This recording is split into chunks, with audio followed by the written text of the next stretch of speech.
Bonjour et bienvenue sur ma chaîne YouTube. Pour cette première vidéo, nous allons voir comment redimensionner une image sur le logiciel Paint. Il était appelé autrefois Paintbrush. Recherchons le logiciel sur l'ordinateur. S'il ne se trouve pas dans votre barre de menu en dessous, vous avez la possibilité de cliquer sur l'explorateur de fichiers. Vous cliquez sur la petite loupe en haut à droite, vous tapez Paint et deux logiciels apparaissent. Donc soit Paint ou Paint.net.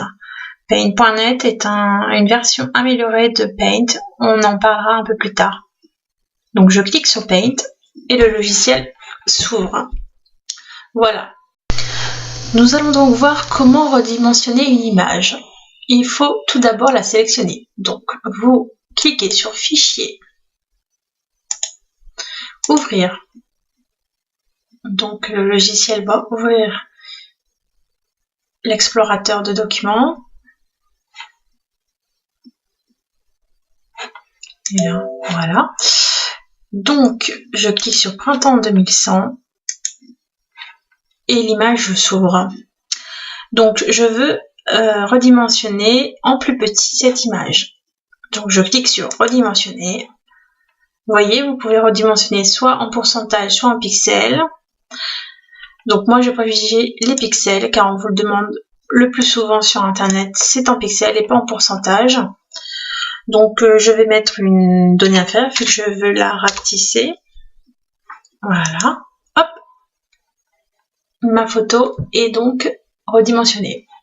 Par contre, juste une petite astuce, faites attention, si vous ne voulez pas que votre image soit disproportionnée, évitez de décocher cette case. Si vous décochez conserver les proportions, voilà ce qui arrive. Je veux donc rapetisser, on va plutôt augmenter, ça va être plus parlant. Donc 254, voilà. Et là je laisse à 100. Voilà, votre image devient comme celle-ci, totalement déformée, pas jolie. Donc à part si c'est pour faire des effets, je ne vois pas l'intérêt. Donc il vaut mieux conserver les proportions en cochant cette case.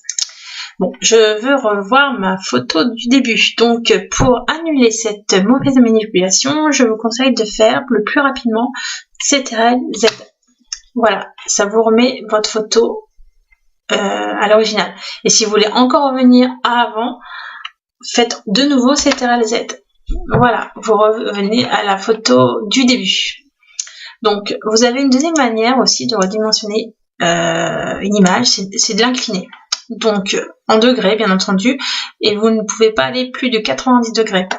Donc, horizontalement, voilà ce que je peux vous proposer. Donc, on va mettre 63. Hop, voilà. Donc ça, c'est plutôt pour faire des effets sur des plaquettes, photos, ou faire des images, créer des images, mais je ne vois pas l'intérêt de redimensionner une image comme la nôtre. Voilà.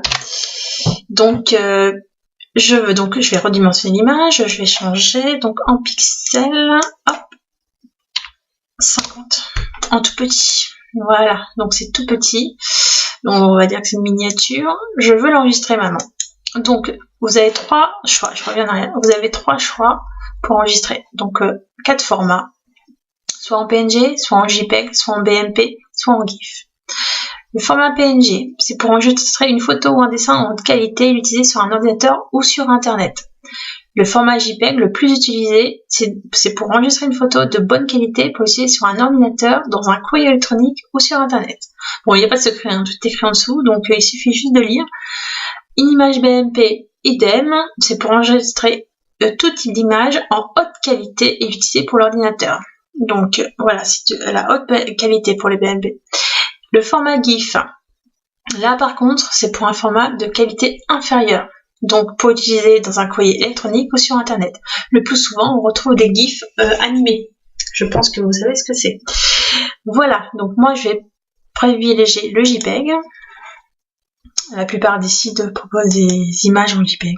Donc voilà, je vais mettre 56. Donc j'avais déjà fait une manip au préalable.